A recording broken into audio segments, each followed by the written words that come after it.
बस यही कहना चाहूँगी कि बिल्कुल सही बात है कि पुरुषों की तादाद ज़्यादा रहती है, पर हम महिला भी महिला शक्ति है और हम भी पुरुषों के साथ कंधे से कंधा मिलाकर यहाँ पर बैठे हुए हैं। पूरे दिन बैठेंगे और इस चीज़ का विरोध करेंगे, एनपीएस का विरोध करेंगे।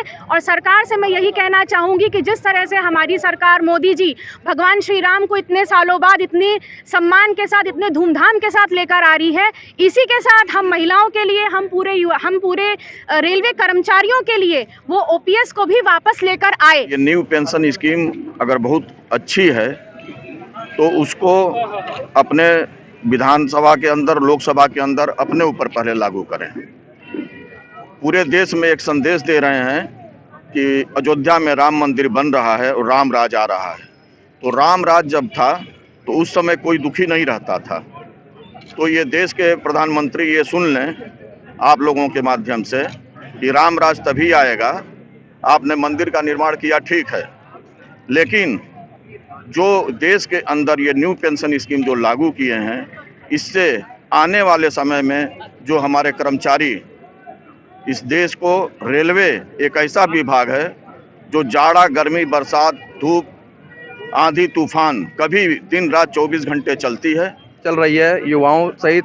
और पुरानी पेंशन में जो है वो भी हमारा समर्थन कर रहे हैं और पूरी तरीके से हम लोग यहाँ पे धरना दे रहे हैं। ये हमारा चौथा दिन है आज। यहाँ पे कई हमारे प्रदेश स्तर पे बहुत ऐसे धरने चल रहे हैं जहाँ पे भूख हड़ताल भी चल रही है, ठीक है। और हम लोग ये अनशन कर रहे हैं और आगे तक चलता रहेगा, हमारी ये लड़ाई आगे तक चलेगी। और हमारे जो मुद्दे हैं सरकार से हम ये कहना चाहते हैं कि हमारे जो मुद्दे हैं, हमारे मुद्दों को सुने और हमारे मुद्दों पे विचार करें, ताकि हमारा जो हम ओपीएस चाहते हैं वो ओपीएस हमें मिल पाए। नमस्कार, मैं हूं अटल बिहारी शर्मा। आप देख रहे हैं आवाज जन जन की, अपराध भ्रष्टाचार के खिलाफ आवाज। जिस तरीके से उत्तर प्रदेश शासन, उत्तर प्रदेश के मुख्यमंत्री बाबा आदित्यनाथ योगी महाराज सबका साथ, सबका विकास और सबकी विश्वास की बात करते हैं, कर रहे हैं कि हम मजदूर साथियों की बात को ऊपर तक पहुंचाएंगे, तो हम जब आप सभी से आह्वान करेंगे तो जोरदार नारों के साथ हमारा साथ देंगे। यूआरएमयू जिंदाबाद, जिंदाबाद जिंदाबाद, यूआरएमयू जिंदाबाद, जिंदाबाद जिंदाबाद, एनएफआईआर जिंदाबाद, जिंदाबाद जिंदाबाद। अब जो हमारी मेन डिमांड है,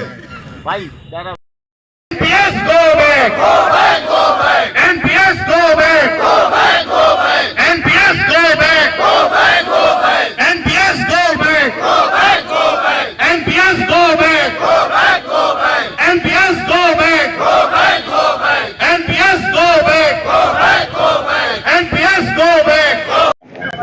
ये हम लोग जो आज यहाँ बैठे हुए हैं, हमारी रेलवे में जो नेशनल स्तर पर हमारी national federation of Indian railwaymen जो संस्था है, उसने मजदूर विरोधी सरकार को जगाने के लिए, कर्मचारी हितों की रक्षा के लिए ये एक आह्वान किया कि 4 दिन का क्रमिक अनशन, ये 8 जनवरी से और आज 11 जनवरी तक का यहाँ हम लोगों को सभी शाखाओं को अपने अपने स्तर पर करना था। कल दिनांक 12 को हम सभी को दिल्ली भी जाना है और ये सब का मेन मुद्दा हमारे जो पूरे सभी का है, जो न्यू पेंशन स्कीम सरकार ने लागू कर दी है, उसको ख़त्म करके पहले की तरीके से पुरानी पेंशन स्कीम को लागू किया जाए। कोविड काल में सरकार ने हमारी डीए की जो 3 किस्तें फ्रीज कर दी गई थी, जबकि उसका डेटा हम नहीं, गूगल पर आप सर्च कर सकते हैं कि उस कोविड काल में हमारे रेल के साथियों ने कहीं भी ट्रेन को न रुकने दिया, माल ढुलाई, हर चीज़ों को उन्होंने इतनी स्मूथता से चलाया कि उस दौरान हमारे कुल 1952 कर्मचारी जो ऑन रिकॉर्ड है, ऑफ रिकॉर्ड तो हमारे और भी साथी एक्सपायर हो गए थे उस समय, 1952 आदमी का रिकॉर्ड है कि उन लोगों की शहादत उस समय हुई थी। सरकार का आंकड़ा था कि डेली कम से कम 1000 एम्प्लॉय हमारा उसमें कोविड से इन्फेक्शन खा रहा था। उसके बावजूद जब हम लोगों ने रेल नहीं बंद की, देश की अर्थव्यवस्था को चलाने के लिए, सामग्री पहुंचाने के लिए, खाना पानी हर जगह इधर से उधर पहुंचाने के लिए जब हम लोगों ने अपना पूरा समय दिया, तो कम से कम हमारा जो डीए फ्रीज किया है वो उसको रिलीज़ करें।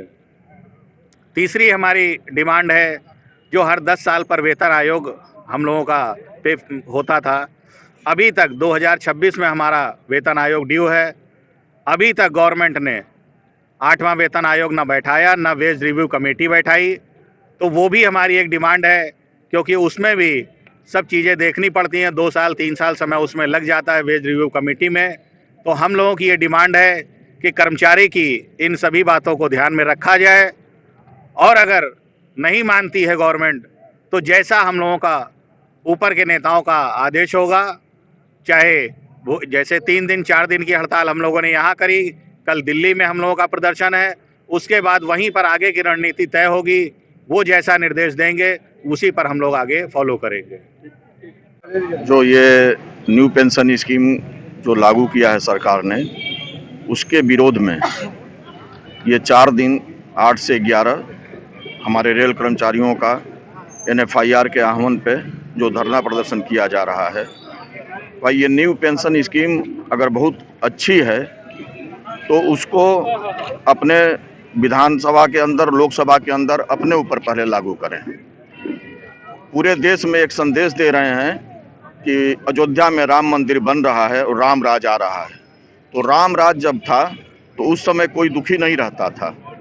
तो ये देश के प्रधानमंत्री ये सुन लें आप लोगों के माध्यम से कि राम राज तभी आएगा, आपने मंदिर का निर्माण किया ठीक है, लेकिन जो देश के अंदर ये न्यू पेंशन स्कीम जो लागू किए हैं, इससे आने वाले समय में जो हमारे कर्मचारी, इस देश को रेलवे एक ऐसा विभाग है जो जाड़ा, गर्मी, बरसात, धूप, आंधी, तूफान कभी दिन रात 24 घंटे चलती है और यहाँ से हम प्रोडक्शन करते हैं।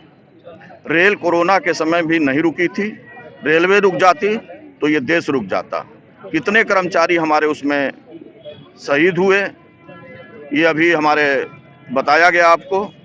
तो मैं उनसे ये दूसरी गुजारिश ये करूँगा कि न्यू पेंशन स्कीम के साथ साथ जो ये उस पीरियड में जो रेल के कर्मचारियों ने काम किया, उसमें जो है जो ये 18 महीने का जो DA इन्होंने सीज किया है उसको भी देने का मतलब जो है कोशिश करें। और 2 बार ऐसा नहीं कि कर्मचारियों का वोट उनको नहीं मिलता। ये सरकार तभी बनी है जब पूरे देश के कर्मचारियों ने भी उनको वोट किया है। तो 2 बार ये गलती हो चुकी है, तिबारा कोई गलती नहीं करता है। इस बार कर्मचारियों ने मूड बना लिया है कि अगर NPS को ख़त्म करेंगे तभी उनको वोट मिलेगा, नहीं तो ये सरकार चली जाएगी। न्यू पेंशन और ओल्ड पेंशन में क्या अंतर है कि आप लोग ओल्ड पेंशन की मांग कर रहे हैं और न्यू पेंशन से आप लोग पीछे भाग रहे हैं? न्यू पेंशन स्कीम के अंतर्गत ये है कि ये शेयर के हिसाब से है। ओल्ड पेंशन स्कीम जो है वो हमारी जो बेसिक पे जिस पे हम रिटायर होते हैं उसका 50% जो होता है वो मिलता है, वो हमारा फिक्स होता है, उस पर DA मिलता है। न्यू पेंशन स्कीम के अंतर्गत वो एक फिक्स हो जाएगा और आने वाले समय में जैसे मान लीजिए बाई चांस कर्मचारी की डेथ हो गई तो उसके पत्नी को जो मिलेगा वो उससे भी कम हो जाएगा, उस पर कोई DA नहीं लगेगा। और शेयर मार्केट जब बढ़ेगा तो पेंशन बढ़ेगी, नहीं तो शेयर मार्केट जब नहीं बढ़ेगा तो नहीं बढ़ेगी, कम होती जाएगी। जब इसलिए इसको तत्काल खत्म करें और राम राज लाना है तो न्यू पेंशन स्कीम को खत्म करके सबको खुशहाल रखें, ये मेरा जो है उनसे ये निवेदन है। धन्यवाद। नाम और परिचय के साथ बताइए क्या समस्या है जो आपको करने में? जी, मेरा नाम श्री श्रुति पांडे है। मैं आलमबाग स्टोर में कार्यरत हूँ और URMU में असिस्टेंट ब्रांच सेक्रेटरी भी हूँ। हम लोग 4 दिनों से क्रमिक अनशन हड़ताल कर रहे हैं और हमारे 3 मुद्दे हैं। पहला मुद्दा है NPS को हटाना और OPS को लाना। दूसरा मुद्दा है जो कोरोना काल में हमें DA नहीं मिला वो, और तीसरा मुद्दा है कि हम पे कमीशन चाहते हैं कि दोबारा फिर से बैठे जैसे हर 10 साल पे बैठती है और हमें वो पैसा कमीशन का लाभ मिले। मैं बस यही कहना चाहूँगी कि बिल्कुल सही बात है कि पुरुषों की तादाद ज़्यादा रहती है, पर हम महिला भी महिला शक्ति है और हम भी पुरुषों के साथ कंधे से कंधा मिलाकर यहाँ पर बैठे हुए हैं। पूरे दिन बैठेंगे और इस चीज़ का विरोध करेंगे, NPS का विरोध करेंगे। और सरकार से मैं यही कहना चाहूँगी कि जिस तरह से हमारी सरकार मोदी जी भगवान श्री राम को इतने सालों बाद इतने सम्मान के साथ, इतने धूमधाम के साथ लेकर आ रही है, इसी के साथ हम महिलाओं के लिए, हम पूरे रेलवे कर्मचारियों के लिए वो OPS को भी वापस लेकर आए। हमें ये एक उपहार स्वरूप, ये दूसरा उपहार अवसर इस साल हमको दे। और बिल्कुल सही बात है कि 2024 में इलेक्शंस हैं और इसी पर ही हम अपने वोटों का चुनाव करेंगे कि हमें किसे वोट देना है। जो सरकार, जो पार्टी हमारे हित में होगी, हम उसे ही चुनेंगे। धन्यवाद। धरना दे रहे हैं आपको, किस मुद्दे को लेकर दे रहे हैं? हमारा मुद्दा है न्यू पेंशन को हम हटाना चाहते हैं और पुरानी पेंशन को लाना चाहते हैं। इसी पे हम लोग लड़ रहे हैं और यहाँ जो लड़ाई चल रही है युवाओं सहित, और पुरानी पेंशन में जो है वो भी हमारा समर्थन कर रहे हैं और पूरी तरीके से हम लोग यहाँ पे धरना दे रहे हैं। ये हमारा चौथा दिन है आज। यहाँ पे कई हमारे प्रदेश स्तर पे बहुत ऐसे धरने चल रहे हैं जहाँ पे भूख हड़ताल भी चल रही है, ठीक है। और हम लोग ये अनशन कर रहे हैं और आगे तक चलता रहेगा, हमारी ये लड़ाई आगे तक चलेगी। और हमारे जो मुद्दे हैं सरकार से हम ये कहना चाहते हैं कि हमारे जो मुद्दे हैं, हमारे मुद्दों को सुने और हमारे मुद्दों पे विचार करें, ताकि हमारा जो हम ओपीएस चाहते हैं वो ओपीएस हमें मिल पाए। सर, सरकार का कहना है कि एनपीएस जो है वो समझ नहीं पा रहे हैं लोग। हमारा ये कहना है कि सरकार को अगर एनपीएस नहीं समझ पा रहे हैं तो सरकार में जो मंत्री सांसद ये अपनी पेंशन ले रहे हैं वो अपनी पेंशन बंद करें, वो भी नई पेंशन में आ जाएं। क्योंकि जब खुद आदमी एहसास करेगा तभी दूसरे का दर्द उसको महसूस होगा। दूसरी चीज़ है कि पहले हम लोग कुछ दिन समझ नहीं पाए, जैसे आज सरकार कह रही है, अब एहसास हुआ कि न्यू पेंशन स्कीम बहुत ही खराब है।